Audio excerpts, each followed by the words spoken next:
Right. And on the note of opportunities, in the past few months, we've seen many new things change. We've seen companies shift to produce PPE, and many more shifts for innovation. So, do you see what kind of opportunities for innovation do you see that maybe specific companies can take on or industries?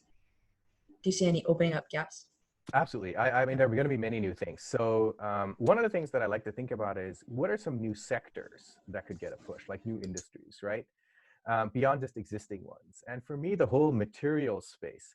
So materials and nanotechnology, the ideas have been around for a while. But if you kind of think about it, it's been slow in terms of, now we get excited about a slightly bendable phone or something like that. But I like to tell people that, I mean, frankly, why do I need to have a laptop, and I need to have a tablet, and I need to have a phone?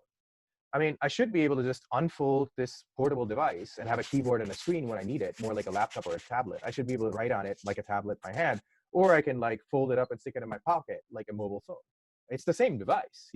The problem is the materials. We still haven't made enough progress on the material side to be able to do all those things, right?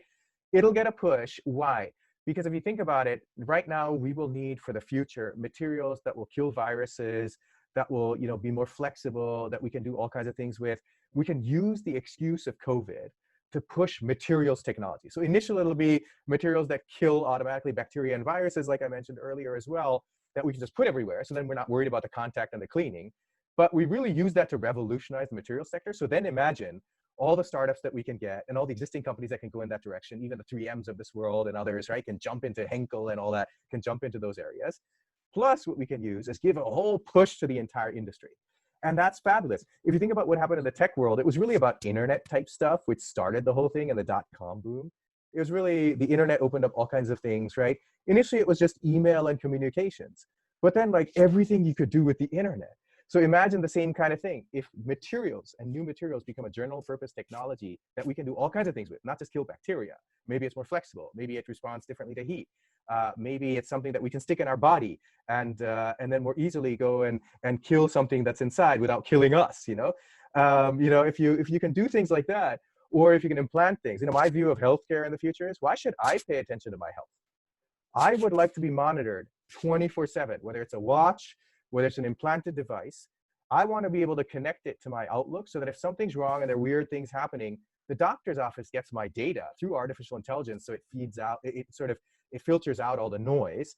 And the doctor's office says, ooh, this thing is something that we need to look into. They look at my Outlook calendar and send me a note saying, we want to check something out. You're available on Friday. We know that you like Fridays from the past. We know you don't want it to be in the middle of the day during the week, et cetera, et cetera. So here are 3 options. Just accept if you like it or propose a new time. That's the kind of world I want to live in. What's stopping us? I mean, so again, COVID is changing processes, okay? Materials can be revolutionized. Revolutionize these things. So I give you one existing industry, which is pharma or healthcare, which is big, and materials is another industry. Use COVID as an excuse and then go do everything else that we can do with it, right? I'm very unsatisfied generally with technology that we see, because I'm like, well, and this will be, you're too young for this, but there's a great movie for your listeners called, I don't know if you've, and your viewers, I don't know if you know about it. It's called Minority Report. Minority Report is a movie. It came out it came out in the 90s. I can't remember if it was early 90s or mid 90s. I think it was around mid 90s. And, Tom Cruise, I think it was, who was the actor. He was kind of walking through the hallways in a mall, and he had these VR type glasses on, and, ads were coming to him as he was seeing somebody. It was giving him the stats of all the people and what their background is as he was reading them. So for me, all this VR, AR stuff, I mean, we're finally starting to get to some like nascent version of it in 2020, whereas like 25 years ago, we had movies about this. Come on. I want to use it as a positive impetus though, Yeah, use it as an opportunity to innovate.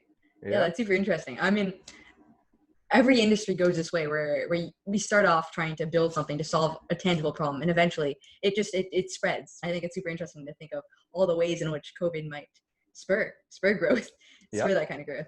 That's awesome.